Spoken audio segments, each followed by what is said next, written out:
V-Guard presents कौन जीत रहा है, को पावर्ड बाय सेंसोडाइन एंड विमल। बोलो जुबां केसरी। नमस्कार, मैं हूं पंकज कुमार। इस खास पेशकश में मैं चर्चा करने आया हूं खास करके 2 लोकसभा क्षेत्र के बारे में जिसकी चर्चा इस 7वें चरण में सबसे ज्यादा हो रही है। इनफैक्ट मैं आपको बताऊं तो काराकाट वो लोकसभा क्षेत्र है जहां से उपेंद्र कुशवाहा जैसे बड़े नेता तो मैदान में हैं ही, लेकिन जब से पावर स्टार पवन सिंह ने वहां से नामांकन दाखिल किया है उसके बाद काराकाट की चर्चा सिर्फ बिहार में ही नहीं बल्कि पूरे देश स्तर पर हो रही है। सवाल ये उठ रहा है कि आखिरकार काराकाट में होगा क्या, और इसी चिंता को देखते हुए एनडीए के तमाम बड़े नेता वहां पर पहुंचना शुरू कर चुके हैं। जहां तक पावर स्टार पवन सिंह का सवाल है तो उनके पक्ष में कई कलाकार चुनाव प्रचार करते हुए देखे जा रहे हैं। पावर स्टार पवन सिंह की फैन फॉलोइंग जबरदस्त है और कहा यह जा रहा है कि अगर इसी तरीके से उनका चुनाव प्रचार जारी रहा तो इसका बड़ा नुकसान उपेंद्र कुशवाहा को हो सकता है। वैसे मैं आपको यह बता दूं कि मैं 20 दिन तकरीबन बिहार में घूमा और बिहार में घूमने के बाद मैंने कुछ ऐसी चीजें देखी जिसको देख करके यह कहा जा सकता है कि इस बार वहां की जातीय गोलबंदी कई लोकसभा क्षेत्रों में बिल्कुल अलग दिखाई पड़ रही थी। कई लोकसभा सीटें ऐसी थी जहां पर कुशवाहा एनडीए से मुंह मोड़कर महागठबंधन की तरफ जाता हुआ दिखाई पड़ रहा था। ऐसे में सवाल उठता है कि लालू प्रसाद द्वारा खेला गया यह जातीय गोलबंदी क्या जोरदार तरीके से कामयाब होगा, क्योंकि उन्होंने महागठबंधन से 8 कुशवाहा प्रत्याशी को उम्मीदवार बनाया है और उसी वजह से कहा यह जा रहा है कि तकरीबन हर लोकसभा क्षेत्र में कुशवाहा का 60% मत महागठबंधन के तरफ जा रहा है।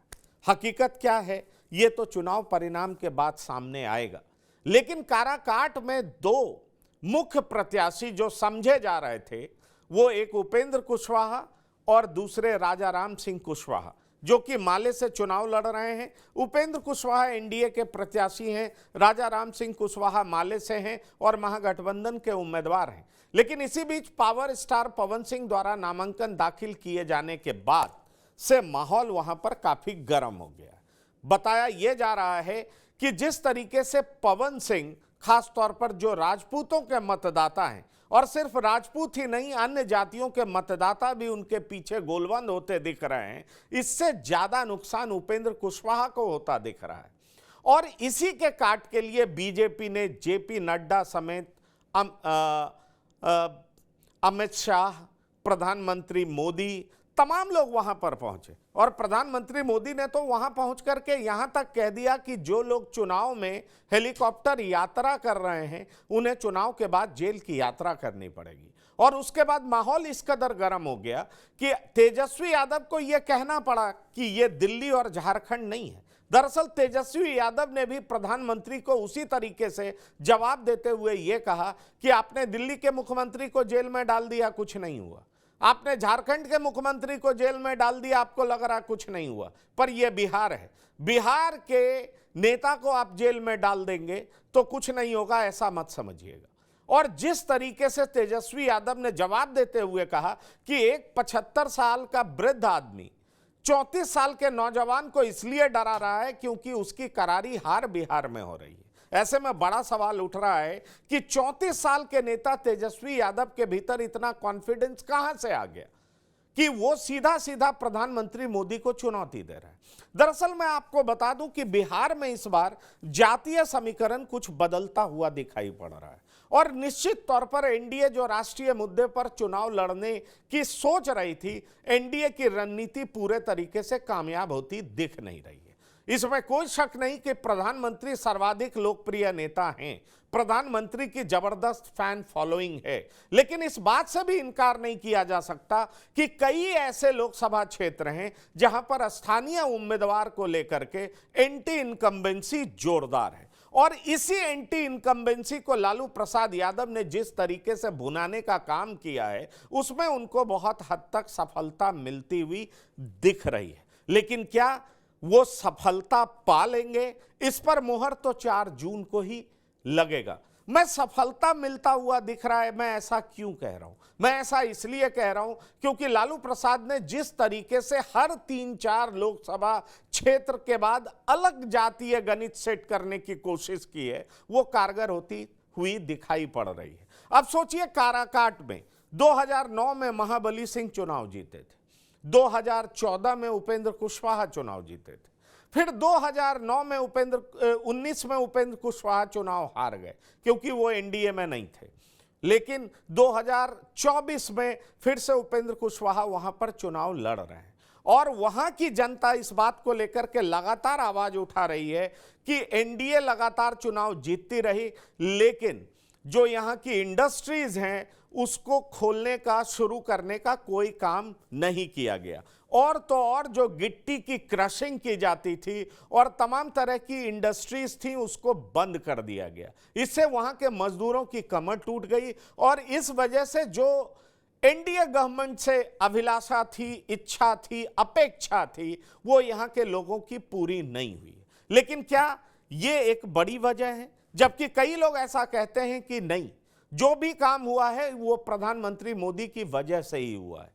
ये सारी बातें दलील पक्ष और विपक्ष में दी जा रही हैं, लेकिन बड़ी वजह यह बताई जा रही है कि पावर स्टार पवन सिंह के मैदान में उतर जाने के बाद एनडीए की गणित गड़बड़ा गई है और कहा यह जा रहा है कि पावर स्टार पवन सिंह को काउंटर करने के लिए तुरुप के इक्का के तौर पर योगी आदित्यनाथ भी उतारे जाएंगे। अब सवाल उठता है कि अगर योगी आदित्यनाथ मैदान में उतरते हैं तो क्या उसके बाद राजपूतों का मन और मिजाज बदल जाएगा? सवाल यह भी उठ रहा है कि क्या योगी आदित्यनाथ, क्योंकि प्रधानमंत्री आए, वहां का माहौल बदला, वहां का मिजाज बदला, अमित शाह पहुंचे, अति पिछड़ों में एक संदेश गया, जेपी नड्डा गए, माहौल बनाने की कोशिश की गई और हर तरह का प्रयास किया जा रहा है जिससे कि कुशवाहा समाज में एक मैसेज जाए कि उपेंद्र कुशवाहा को जिताना क्यों बहुत जरूरी है। और साथ ही साथ जो एनडीए के परंपरागत वोटर्स हैं, जिसमें राजपूत समाज भी आता है, अति पिछड़े समाज के लोग भी आते हैं, उनके बीच एक मैसेज जाए, संवाद जाए कि अगर आप अपनी तरक्की चाहते हैं, चाहे वो आर्थिक तरक्की हो, चाहे इस क्षेत्र का विकास हो, वो एनडीए के द्वारा ही शामिल है। और इसीलिए इस बात को बहुत तेजी से प्रचारित किया जाने लगा कि 5वें चरण तक एनडीए 310 का आंकड़ा पार कर चुकी है। ऐसे में जो लोग एनडीए को वोट नहीं करेंगे वो निश्चित तौर पर अपना वोट खराब करेंगे और अपना वोट खराब करेंगे तो उनके प्रतिनिधि अगर दूसरी पार्टी से जीत करके आते हैं तो इससे उनका फायदा नहीं होगा बल्कि नुकसान ही होगा।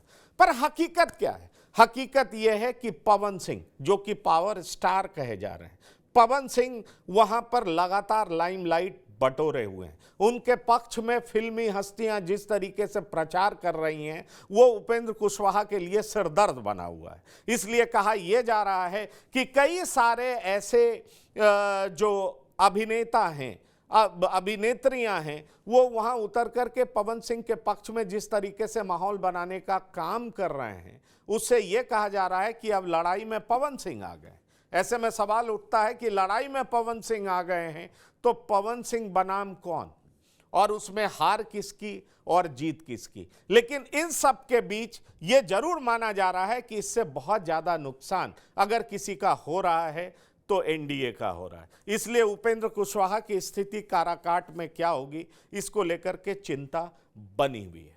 अब आइए बात करते हैं बक्सर की। बक्सर से चुनाव लड़ रहे हैं सुधाकर सिंह।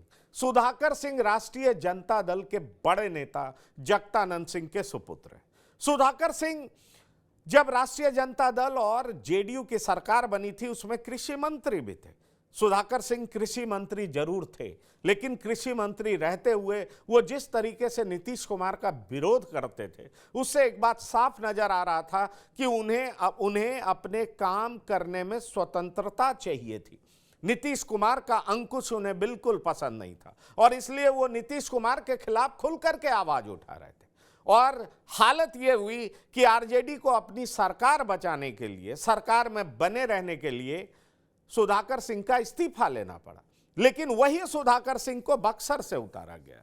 बक्सर से बीजेपी लगातार चुनाव लड़ती रही है। ये बात और है कि इस बार अश्विनी चौबे की जगह मिथिलेश तिवारी को मैदान में उतारा गया, लेकिन कहा यह जा रहा है कि सुधाकर सिंह जो बीच में कुछ दिनों के लिए बीजेपी गए थे, वो बक्सर से बीजेपी स्टाइल में ही चुनाव लड़ रहे हैं। ऐसे में सवाल उठ रहा है कि बीजेपी के विरोध में चुनाव लड़ने वाले सुधाकर सिंह बीजेपी के ही स्टाइल में चुनाव क्यों लड़ रहे हैं, यह एक बड़ा सवाल उठ रहा है। क्योंकि मैं आपको बता दूं कि दरअसल बीजेपी का जो चुनाव लड़ने का स्टाइल है, उसमें पन्ना प्रमुख तक नियुक्त किया जाता है और पन्ना प्रमुख हर पेज के वोटर्स वोट डालने आए वो इंश्योर करता है। दरअसल सुधाकर सिंह भी बक्सर में ऐसा ही कुछ काम कर रहे हैं। पूरे लोकसभा क्षेत्र में उन्होंने 30,000 कार्यकर्ता ऐसे तैयार किए हैं जिनके जरिए हर बूथ पर वोट डलवाए जाएं, वो इंश्योर करे। इसलिए उन्होंने पूरे लोकसभा क्षेत्र में 30,000 कार्यकर्ता तैयार कर लिए। मैं बक्सर भी गया था, मेरी उनसे बात हुई थी, लेकिन सवाल ये उठता है कि बल्क में मासेस में लोग क्या सोच रहे हैं, ये भी अपने आप में एक बड़ा सवाल है। क्योंकि सुधाकर सिंह राजपूत समाज से आते हैं। राजपूत समाज परंपरागत तौर पर एनडीए का वोटर माना जाता है। ऐसे में जिस तरीके से लालू प्रसाद यादव ने सुधाकर सिंह को वहां से मैदान में उतार करके एनडीए के वोटों में बिखराव करने का एक रणनीति चला है, वो किस हद तक वहां पर कामयाब होगा, ये देखने वाली बात होगी। लेकिन कहा यह जा रहा है कि सुधाकर सिंह अपनी रणनीतियों की वजह से, अपने किसान नेता होने की वजह से और जगदानंद सिंह के सुपुत्र होने की वजह से और साथ ही साथ संघर्षशील स्वभाव होने की वजह से मिथिलेश तिवारी को जबरदस्त टक्कर दे रहे हैं। वैसे मिथिलेश तिवारी के पक्ष में प्रचार करने मनोज तिवारी भी वहां पर पहुंचे। मनोज तिवारी ने अपने गान बजान से लोगों के दिल को मोहने का काम करने का प्रयास किया कि क्यों मिथिलेश तिवारी को बक्सर से जिताया जाए, क्यों प्रधानमंत्री मोदी को तीसरी बार फिर से प्रधानमंत्री बनाया जाना जरूरी है। लेकिन बड़ा सवाल यह उठता है कि इस बार बिहार में जिस तरह की जातीय गोलबंदी करने का प्रयास लालू प्रसाद यादव ने हर 3-4 लोकसभा क्षेत्र में किया है, उसमें लालू प्रसाद यादव बहुत हद तक कामयाब होते दिख रहे हैं। बक्सर में उनकी रणनीति कुछ और दिखाई पड़ती है, महाराजगंज में उनकी रणनीति कुछ और दिखाई पड़ती है। बक्सर और महाराजगंज में रणनीति उनकी साफ मालूम पड़ती है कि वो एनडीए के वोटर्स में ही बिखराव देखना चाह रहे हैं। महाराजगंज में भी वो एनडीए के परंपरागत वोटर्स में ही बिखराव के लिए वो कांग्रेस से उम्मीदवार जो उतारते हैं, वो एनडीए के परंपरागत वोटर रहे भूमिहार जाति से ही उम्मीदवार उतारते हैं। और यही स्थिति बक्सर में भी दिखाई पड़ता है। ऐसे में बड़ा सवाल उठ रहा है कि आनंद मिश्रा जो कि आईपीएस हैं, वो भी निर्दलीय प्रत्याशी के तौर पर मैदान में हैं। क्या आनंद मिश्रा बीजेपी को बहुत तगड़ा नुकसान पहुंचाएंगे? क्या उनके नुकसान पहुंचाने की वजह से सुधाकर सिंह को एज मिल रहा है? इस तरह की बातें वहां भी की जा रही है। और उसी तरीके से पावर स्टार पवन सिंह को लेकर के ये बातें कही जा रही है कि पावर स्टार पवन सिंह से ज्यादा नुकसान अगर किसी को है तो वो उपेंद्र कुशवाहा को है। लेकिन मैं आपको ये भी बताना चाहूंगा कि जिन 3 निर्दलीय प्रत्याशी के इर्द गिर्द उनके लोकसभा क्षेत्र में राजनीति घूमती हुई नजर आ रही है, उसमें एक पावर स्टार पवन सिंह भी है। क्योंकि अगर आप पावर स्टार पवन सिंह की बात करें काराकाट से, हिना साहब की बात करें सिवान से और पप्पू यादव की बात करें पूर्णिया से, तो यह निश्चित तौर पर माना जा रहा है कि ये तीनों उम्मीदवार जीत भी सकते हैं या लड़ाई इन्हीं के साथ होगी। ये निर्दलीय प्रत्याशी जरूर हैं, लेकिन जनता को मोहने, जनता को गोलबंद करने में ये कामयाब हुए हैं। इसलिए तमाम सारी पार्टियों के जो अरिथमेटिक हैं वो साफ तौर पर वहां पर बिगड़ते हुए नजर आ रहे हैं। इसलिए मैंने आपसे बात की 7वें चरण में काराकाट और बक्सर, 2 ऐसे लोकसभा क्षेत्र हैं, वहां क्या स्थिति होगी, जनता किस तरफ अपना मत डालेगा, ये तो 4 जून को पता चलेगा। लेकिन दोनों जगह की लड़ाई बहुत दिलचस्प होती जा रही है और कहा यह जा रहा है कि तुरुप के इक्का के तौर पर इन दोनों जगहों पर, क्योंकि राजपूत समाज के मतदाता भी बहुत ज्यादा हैं और हिंदुत्व के नाम पर वोटों की गोलबंदी करने के लिए जब योगी आदित्यनाथ उतरेंगे तो कहानी एनडीए के पक्ष में जा सकती है। लेकिन क्या कहानी एनडीए के पक्ष में जाएगी? क्योंकि वहां के जो स्थानीय उम्मीदवार हैं उनका दबदबा सिर चढ़ करके बोल रहा है। ऐसे में वहां की स्थिति क्या होगी, निश्चित तौर पर यह देखने लायक होगी। तो बहरहाल इस खास एपिसोड में इतना ही। लेकिन काराकाट में क्या होगा और बक्सर में क्या होगा, पावर स्टार पवन सिंह, उपेंद्र कुशवाहा, राजा राम सिंह कुशवाहा काराकाट में किस स्थिति में होंगे और बक्सर में मिथिलेश तिवारी, सुधाकर सिंह, आनंद मिश्रा किस स्थिति में होंगे, ये हम आपको लगातार अवगत कराते रहेंगे, बताते रहेंगे। तो इस खास एपिसोड में इतना ही। ताज़ा तरीन खबरों के लिए आप लगातार देखते रहिए TV9 बिहार झारखंड। धन्यवाद, नमस्कार। वी-गार्ड प्रेजेंट्स कौन जीत रहा है, को पावर्ड बाय सेंसोडाइन एंड विमल। बोलो जुबां केसरी।